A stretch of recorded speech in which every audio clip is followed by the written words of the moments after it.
Trigger warning, hashtag gross. One of my students in the first period is ringworm. To start off, Abbott is on hiatus, but you guys got an episode of Sunny coming up next month. I know, I was telling Quinta, I was like, I think if we do like 4 or 5 more crossovers, we could stumble into a world in which Abbott is on year round. It's true. Oh my gosh, like the Abbott cinematic universe. It never ends. Let's go.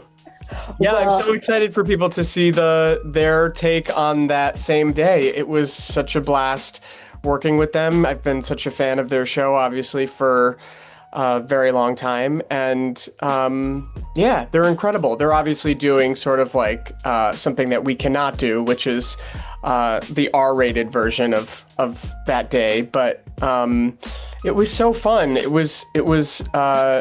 I was a little starstruck, I have to say, like when we started, because I just love them all so much. And it honestly gave me hope for our show. I was like, this is an ensemble that is so cohesive, and, you know, they are like a well-oiled machine. They're like a band, you know, they're all different instruments, but they know exactly how to play theirs and how to be in concert with each other. And so, yeah, it was truly an honor and just a blast to kind of like have our ensembles butt up against each other like that. going from a show like Abbott, where, you're on ABC and you're surrounded by, children, what did it feel like filming a different show when you went over to film their part of the crossover? It did a bit, I mean, even down to just like, our set, because we're working with so many young actors, and honestly, just because of the nature of what Quinta has created, she has really kind of combed the earth for what I think are the greatest people to have on set. It's such a good vibe on our set, and not to say that Sunny's is not, but it's totally different. They're making a very dark comedy, and we're not, and so there's just a little more kind of like cut to the point. There's a real kind of no nonsense, down to earth quality about, not that ours is not, but yeah, it was really weird to be sort of in the Jacob skin in another place, in a new setting. And but they're phenomenal. I mean, they've been doing this for so long, and they took such good care of us.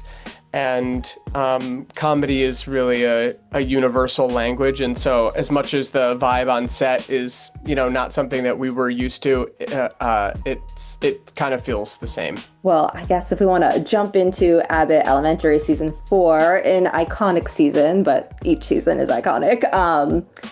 I've actually seen a lot of fans saying that they want Jacob to find love, which, understandable. We all want love and happiness for Jacob.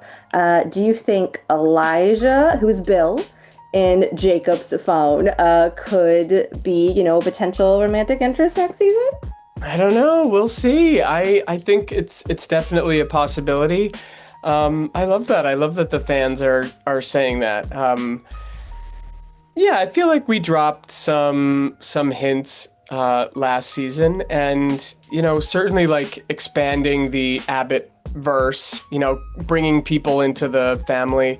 I feel like really puts these characters into situations that we're not used to seeing them in. It's certainly, romantic relationships are like one of the most difficult and glorious things you can do as a human being, and so it's always just really ripe for comedy and pathos, injecting a love interest. So I hope it happens. I feel like Jacob is so in love with the people that he works with that I question whether he's, even really ready for a relationship, but we'll see. One of the fabulous things about having 22 episodes again is that, it's just a huge canvas to paint with, and we get to kind of tease things out over a longer period of time, and we get to kind of take detours from the larger arc that we're telling, and it really kind of fills in the holes of who these people are. And we got to do that a couple times now, and And I will say that even in the first and third season, obviously our third season was a little truncated because of the strikes. We ended up telling the same story that we wanted to tell, but we kind of had to do it quicker. And there's just something so awesome about letting something move at the speed of real life. Our show is a mockumentary. We're trying to dupe people into thinking that there are actual cameras capturing actual lives and actual human behavior. And so I think setting up what we did last year has given us a really great runway for maybe something to unfold in real time next year with Jacob. Yeah. As the actor, as Chris, were you proud of Jacob for going up to Elijah and just being like, hey, can I get your number? Oh, yeah. There were so many moments. I'm so proud of the work that we did last year, this year. It's all a bit of a blur. I really feel like every season has kind of built off of what came before it. And I felt really good about, when I first met this ensemble and I first started working on the show, I was like, I didn't know it could be this good, but every year really has gotten better. And I feel like we are really all kind of speaking the same language now, and we're really showing up for each other. And so I just thought we didn't miss last year. I thought every table read, when we sat down to read a new one, I was like waiting for the episode where I felt like we were going to drop the ball. But I'm so happy with how it turned out, and I really feel like that's going to be the case next year. And it's kind of surprising, but I think it's going to happen. And so all of that is to say, like, yeah, I hope that we can, do it again and do it better. And I have every confidence that we will. The best thing to me is when you can see the chemistry between the cast grow each season. And I feel like Abbott does that. Each season, it just on screen, I feel like you're closer and you can visually see it. Oh, thanks, Rachel. Yeah, I literally love them. I'm so inspired by who they are as human beings and as artists. They're really showing up for me, and I'm trying to show up for them. And yeah, I think we talked about this, but I come from the theater, and so I'm really used to spending months kind of creating a new family, and then with that family you kind of birth this new play. And I've always been looking for that relationship in TV and film. And when you trust the people that you work with, when you like the people that you work with, I can just relax a little bit more. I just believe that Jacob is there and that I am him. And you're not in your head about how to sort of negotiate your relationships with other actors, which we all have to, learn how to do. And it comes in handy when necessary. But I feel like on set now, we are really just trying to make each other laugh, and we all have a common goal. And yeah, if that's chemistry, then I'll take it. Well, speaking of live performances, we got to talk about we got to talk about Last Resort, an iconic. Oh, no. I would like to know if there is a longer cut, because I would like to see it. It was an incredible moment, but too short-lived for my likings. No, I have requested that all of the footage be burned. Anything that didn't make it into the final cut. That was so much fun. I feel like any opportunity that we get to leave the school a bit, it, similarly to introducing a potential love interest, it just kind of twists and pushes these characters in a new way. Seeing them outside of the school, it's kind of like all bets are off. It's like, I remember seeing my teachers, running into my teachers outside of school, and it's a destabilizing event. It's like, I know you from one context and here you are in another. And yeah, karaoke, alcohol, like we're not in school, it's a recipe for hopefully chaos and fun. And we just had such a great time shooting that episode. It's in my opinion a real feat of filmmaking. The visual language of the show is completely different. We did it in like 3.5 days. And I got to hang out with my buds at the karaoke place. So I'm trying to like float to Quinta that this should become a recurring thing, that this becomes their place. But it was a lot of fun to do that. I feel like also just that episode in particular, the stakes for Jacob were through the roof, which they often are, but running into Zach and feeling like his kind of story over the season was climaxing and that he wasn't feeling great about where he was at. It just, as an actor, I feel like I had everything I needed to do there. It's such a gift when you get writing like that because you can just kind of ride it. And so, yeah, I'm always having fun on our show, but I felt like particularly that episode, it was a blast to get to do all of that. I think it was my favorite of the season. For some reason, I really love whenever like cast go out to karaoke. I feel like it makes the most fun opportunities. And did you guys actually, when the cameras were done shooting, did you guys get to sing karaoke together? Oh my gosh. Yeah. This is the beautiful thing about our show is like, there's no coverage. And so, obviously, when we were in a different place, we had to figure out how to light it. We had to figure out how, a bunch of different things that we were not used to. But we shoot the show so kind of fast and furiously. There's 3 cameras rolling at all times. And really our work is about just kind of figuring out the choreography of those cameras with, the instincts of the actors and trying to make jokes, push a joke as far as we can. And so, I've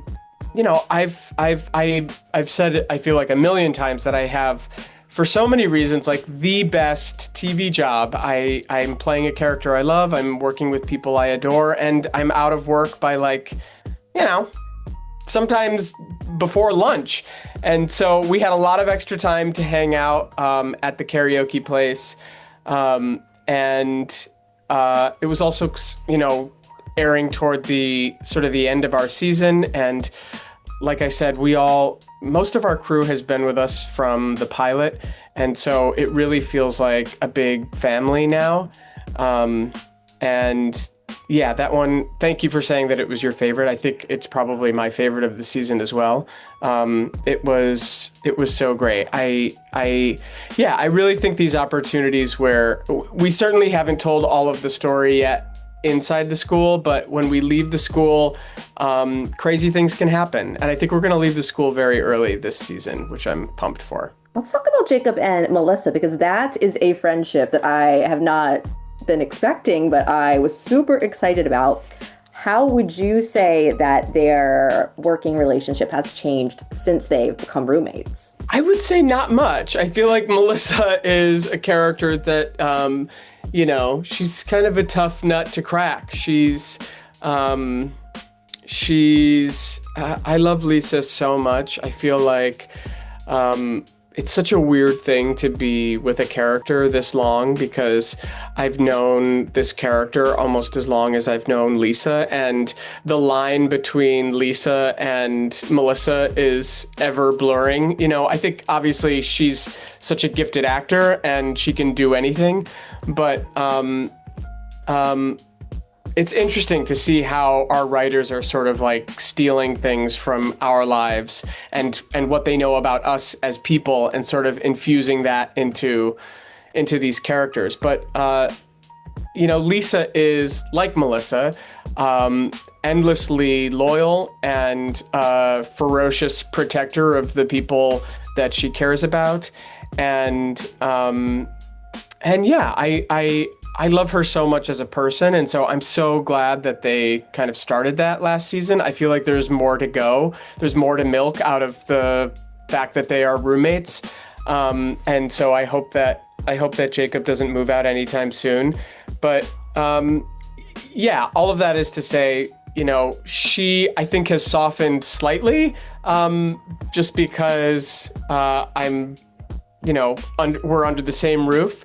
But I think we saw this season that she's giving him just as much shit as she always has. And I think that, just says more about that character than the situation that they're in. But it's kind of fun. I think Quinta has been really good about, at times like subverting people's expectations and showing you soft undersides of these people, but not kind of throwing away what works about them. So, like you said, it was really fun to see Jacob win a bit last year. But he's not going to become a new person overnight. He's a three-dimensional person. And so we'll see, hopefully, him win and lose and make a fool of himself and maybe find love. But, the things that make Jacob, like being just sort of a social puppy dog and a neurotic and a little naive and overeager, like those things are hopefully never going to go away. That's just kind of who he is. He's always going to be saying something that he shouldn't. Now, I want to ask about one of Abbott's most underrated relationships, Jacob and Sweet Cheeks. Certainly, perhaps the most underrated. Exactly. How do you feel that Jacob feels about having Sweet Cheeks as an additional roommate at this point? I don't think he likes it. I don't think he likes it at all. I think I let it slip a couple times in that episode that is centered around finding Sweet Cheeks. I think Jacob's real feelings for the man. But anything's possible. Come around? I was hoping that episode might bond them a little bit, but I don't know if it actually just brought them in the other direction. I don't think it's so much about Sweet Cheeks. I think it's the fact that like she has taken a pet closer into her heart than she can this person that's been living with her for a year. And so it's probably a bit of jealousy, but let's see what happens. I know I would like to see Jacob and Sweet Cheeks go out on the town. I think that would make for a perfect episode. I think Sweet Cheeks should start dressing like me. Oh my God, that would be incredible. You should totally pitch that. Well, now that Janine and Gregory are a couple, because that was a big switch up this season, I'm curious if you feel like that has affected his individual relationships at all. I think Jacob is like truly living the dream. I think he loves both of them so much. When we started to tease out this bro hug relationship between Jacob and Gregory in the second season, it kind of happened toward the end of that arc, and it really afforded us an opportunity to like do something different, and Tyler and I got to do these. Jacob rarely, I feel like, gets to be a part of the pathos of the show. I'm often, trying to kind of ramp up the comedy or accelerate the plot. Getting those moments, those like chiller moments with Tyler starting in the second season was just so gratifying. It really, it kind of, created like a new color for our show. And I think we set up from the jump that Janine and Jacob were very close, but, starting the relationship between Jacob and Gregory at the end of the second season and carrying it through till now has been just a blast. I think Tyler is such an extraordinary actor. He, when we're doing these kind of longer two-person scenes, he's just, infinitely grounding. And I feel like that relationship, much like, Quinta has written 7 really great characters, and so you could combine any of them and I feel like get something great out of it. But I particularly like what happens when Gregory and Jacob are alone. On to your question, I think, being so close to them and knowing that they're together is all that Jacob could hope for. I I've been pitching to Quinta that like I feel like Jacob would move them in, like if they ever move in together, that like Jacob would be so, you know, giddy and gung ho to do it.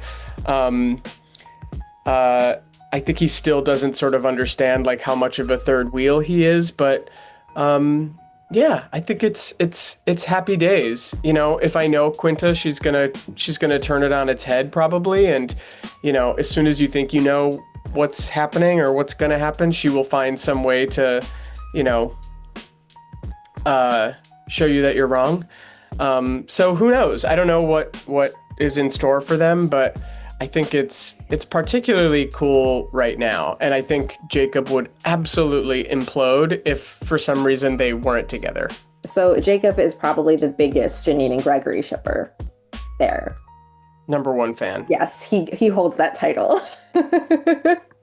Well then, before I let you go, I am curious, do you guys have a starting date for production for season 5 yet? Yeah, we're about a month out. We're about to start our table reads, which I'm so excited for. Like I said last year, you know, when I think we had read the first 7 scripts, and I truly thought they were the 7 best episodes that we had ever done. And I just saw Quinta, and she's a brilliant actor, but she doesn't hide things super well, and I can tell that she's happy about what they've done so far for season 5. And so we are about to, in about a month, we're about to start all of that. And yeah, like I said, you know, having 22, it really lets us kind of line up with the school year. And if we just get a couple more crossovers, we can, you know, take care of the summer months as well. So yeah, we're about a month out from starting. You know, when I spoke to Oliver Stark from 911, he had mentioned he thought it would be cool to do a 911 and Abbott Elementary crossover. Just putting it out there. I don't know what the circumstances would be, but Oliver, let's go. Let's do it. You are Sandra Bullock In Bird Box? in The Blind Side. Too far. Too far, I know.